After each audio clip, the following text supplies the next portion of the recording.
सोचो ज़रा, आज अगर हमें मिट्टी के नीचे सुला दिया जाए, जब सब लौट जाएं और बस अंधेरा रह जाए, क्या हमारी रूह जवाब दे पाएगी मुनकिर और नकीर के सवालों का? भाइयों और बहनों, आज हम एक ऐसे हकीकत की बात करने जा रहे हैं जिससे कोई नहीं बच सकता। न कोई राजा, न कोई गरीब, न कोई तगड़ा, न कोई कमज़ोर। वो हकीकत है मौत और कब्र का सफ़र। पहला हिस्सा, मौत का आगाज़।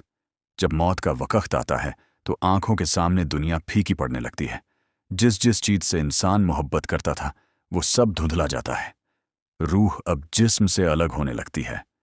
घर वाले घबरा रहे होते हैं, डॉक्टर इधर उधर दौड़ते हैं, लेकिन मौत किसी को मोहलत नहीं देती। अगर इंसान नेक होता है तो उस वक्त रहमत के फरिश्ते उतरते हैं। उनके हाथों में जन्नत की खुशबू होती है, चेहरों पर नूर होता है। वो कहते हैं, ऐ पाक रूह, अपने रब की तरफ चल, वो तुझसे राजी है। रूह मुस्कुराते हुए निकल जाती है। लेकिन अगर बंदा गुनाहगार होता है तो सख्त फरिश्ते उतरते हैं, काले चेहरों वाले। उनके हाथों में मोटे कपड़े होते हैं जो जहन्नम से लाए जाते हैं। वो कहते हैं, ऐ नापाक रूह, निकल, तेरे लिए अल्लाह की रहमत नहीं। फिर रूह को जिस्म से खींच लिया जाता है, जैसे कांटों से ऊन निकाला जाए। हर रग दर्द से जल उठती है। अब रूह ऊपर से देख रही होती है, उसका जिस्म धोया जा रहा है, कफन में लपेटा जा रहा है। घर में सन्नाटा है, लोग रो रहे हैं, लेकिन रूह देखती है कि अब कोई सुनने वाला नहीं। जनाजा उठाया जाता है। हर कदम पर वो आवाज़ देती है, ऐ मेरे अहले ख़ानदान, मुझे कहाँ ले जा रहे हो? लेकिन कोई जवाब नहीं। कब्र तैयार है, ठंडी मिट्टी, अंधेरी जगह। रस्सियों से नीचे उतारा जाता है, फिर मिट्टी डाली जाती है। पहली मुट्ठी चेहरे पर गिरती है, दूसरी सीने पर, तीसरी पांव पर। फरिश्ते कहते हैं, अब तेरी दुनिया खत्म और आखिरत शुरू। कब्र की पहली रात। अब सब चले गए। ऊपर से कदमों की आहट दूर होती जाती है।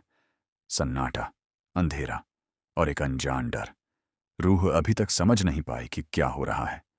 थोड़ी देर बाद अचानक जमीन हिलती है और दो फरिश्ते उतरते हैं, मुनकिर और नकीर। काले चेहरों वाले, नीली आंखें, ऐसी आवाज कि दिल कांप जाए। वो इंसान को झकझोरते हैं और कहते हैं, मन रब्बू का, तेरा रब कौन है?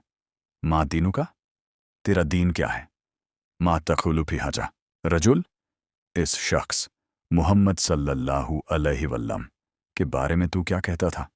अगर इंसान ईमान वाला था तो उसका दिल चमक उठता है। वो जवाब देता है, रब्बी अल्लाह, दीनी अल इस्लाम, हाजा मोहम्मद रसूलुल्लाह। फरिश्ते कहते हैं, तू सच बोला, तेरे लिए जन्नत की खिड़की खोल दी गई।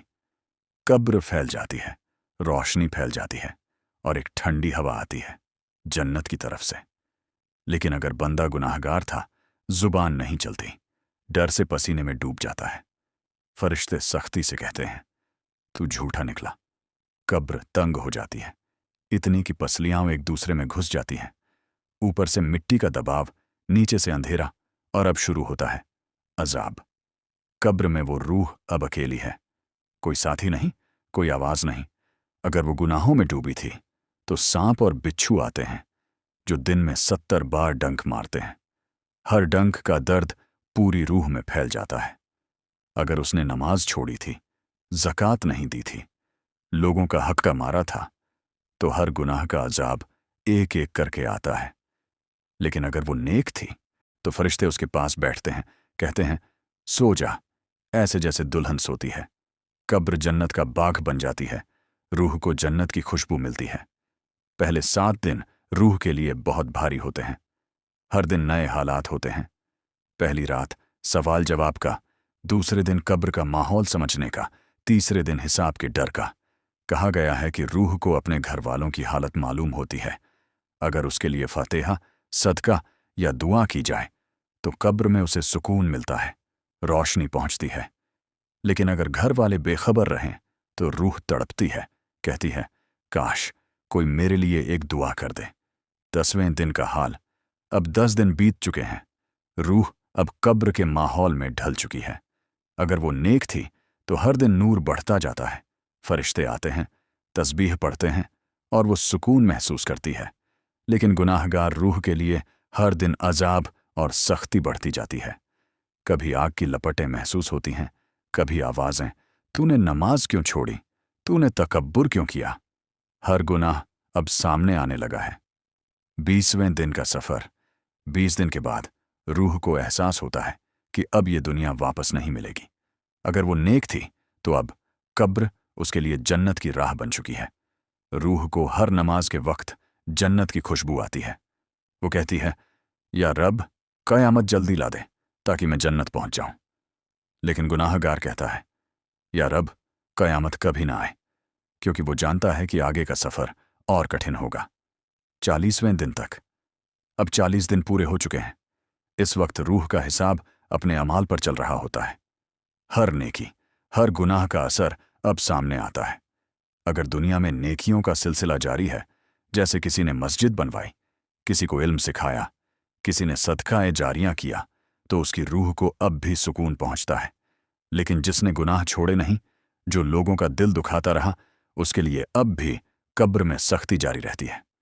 कई उलमा कहते हैं कब्र की जिंदगी बरजख की जिंदगी है, यानी मौत और क़यामत के बीच का वक्त। यह वही जगह है जहां इंसान का असली चेहरा सामने आता है। यहां न शोहरत काम आती है, न दौलत, सिर्फ अमल और ईमान काम आता है। रूह की पहचान।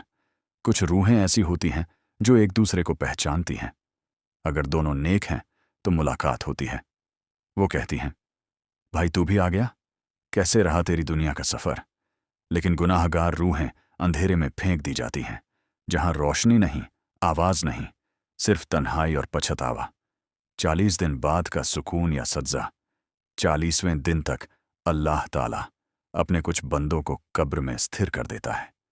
कुछ के लिए अब नूर बढ़ा दिया जाता है, कुछ के लिए अजाब हल्का, और कुछ के लिए वही तकलीफ बरकरार।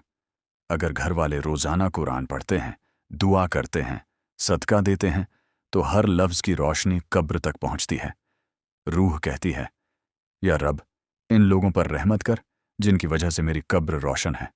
भाइयों और बहनों, कब्र की तंगी, मुनकर नकीर के सवाल, रूह का डर, ये सब हकीकत है। ये कोई कहानी नहीं, ये वो मंजर है जिसे हर इंसान को देखना है।